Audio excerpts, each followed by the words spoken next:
ছবি ও গান নাম ধরিয়া আমার যে কবিতাগুলি বাহির হইয়াছিল তাহার অধিকাংশ এই সময়কার লেখা। চৌরঙ্গীর নিকটবর্তী সার্কুলার রোডের একটি বাগান বাড়িতে আমরা তখন বাস করিতাম। তাহার দক্ষিণের দিকে মস্ত এক বস্তি ছিল।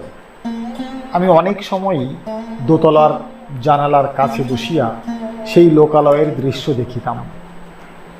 তাহাদের সমস্ত দিনের নানা প্রকার কাজ, বিশ্রাম, খেলা ও আনাগোনা দেখিতে আমার ভারী ভালো লাগিত। সে যেন আমার কাছে বিচিত্র গল্পের মতো হইত। নানা জিনিসকে দেখিবার যে দৃষ্টি, সেই দৃষ্টি যেন আমাকে পাইয়া বসিয়াছিল। তখন একটি একটি যেন স্বতন্ত্র ছবিকে কল্পনার আলোকে ও মনের আনন্দ দিয়া ঘিরিয়া লইয়া দেখিতাম। এক একটি বিশেষ দৃশ্য এক একটি বিশেষ রসে রঙে নির্দিষ্ট হইয়া আমার চোখে পড়িত।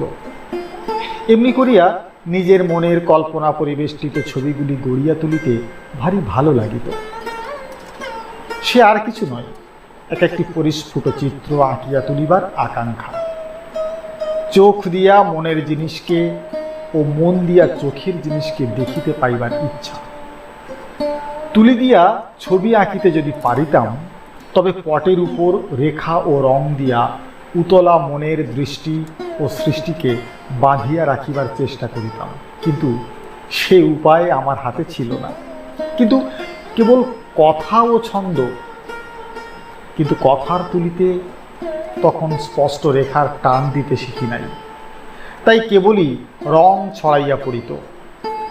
তা হোক, তবু ছেলেরা যখন প্রথম রঙের বাক্স উপহার পায়, তখন যেমন তেমন করিয়া নানা প্রকার ছবি আঁকিবার চেষ্টায় অস্থির হইয়া ওঠে। আমিও সেদিন নবযৌবনের নানান রঙের বাক্সটা নূতন পাইয়া আপন মনে কেবলই রকম বেরকম ছবি আঁকিবার চেষ্টা করিয়া দিন কাটাইয়াছি। সেদিনের 22 বছর বয়সের সঙ্গে এই ছবিগুলোকে মিলাইয়া দেখিলে হয়তো ইহাদের কাঁচা লাইন ও ঝাপসা রঙের ভিতর দিয়াও একটা কিছু চেহারা খুঁজিয়া পাওয়া যাইতে পারে।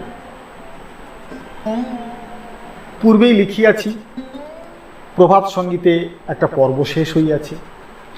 ছবি ও গান হইতে পালাটা আবার আর এক রকম করিয়া শুরু হইল। একটা জিনিসের আরম্ভের আয়োজনে বিস্তর বাহুল্য থাকে।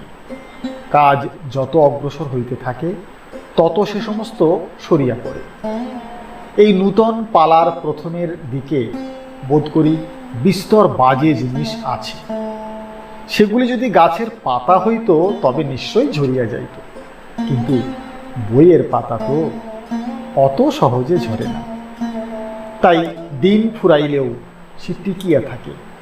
নিতান্ত সামান্য জিনিসকেও বিশেষ করিয়া দেখিবার একটি পালা এই ছবি ও গানে আরম্ভ হইয়াছে। গানের সুর যেমন সাদা কথাতেও গভীর করিয়া তোলে, তেমনি কোনো একটা সামান্য উপলক্ষ লইয়া সেইটাকে হৃদয়ের রসে রসাইয়া তাহার তুচ্ছতা মোচন করিবার ইচ্ছা ছবি ও গানে ফুটিয়াছে। না, ঠিক তাহা নয়। নিজের মনের তারটা যখন সুরে বাঁধা থাকে, তখন বিশ্বসঙ্গীতের ঝঙ্কার সকল জায়গা হইতে উঠিয়াই তাহাতে অনুরণন তোলে। সেদিন লেখকের চিত্তযন্ত্রে একটা সুর জাগিতেছিল বলিয়াই বাহিরে কিছুই তুচ্ছ ছিল না। একদিন হঠাৎ যাহা চোখে পড়িত, দেখিতাম তাহারই সঙ্গে আমার প্রাণের একটা সুর মিলিতেছে। ছোট শিশু যেমন ধুলা বালি ঝিনুক শামুক যাহা খুশি তাহাই লইয়া খেলিতে পারে, কেননা তাহার মনের ভিতরেই খেলা জাগিতেছে। সে আপনার অন্তরের খেলার আনন্দ দ্বারা জগতের আনন্দ খেলাকে সত্যভাবেই আবিষ্কার করিতে পারে। এই জন্য সর্বত্রই তাহার আয়োজন। তেমনি অন্তরের মধ্যে যেদিন আমার যৌবনের গান নানা সুরে ভরিয়া ওঠে, তখনই আমরা সেই বোধের দ্বারা সত্য করিয়া দেখিতে পাই যে বিশ্ববীণার হাজার লক্ষ তার নিত্য সুরে যেখানে বাধা নাই, এমন জায়গায় নাই।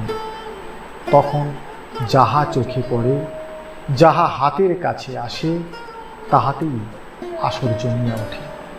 দূরে যাইতে হয় না।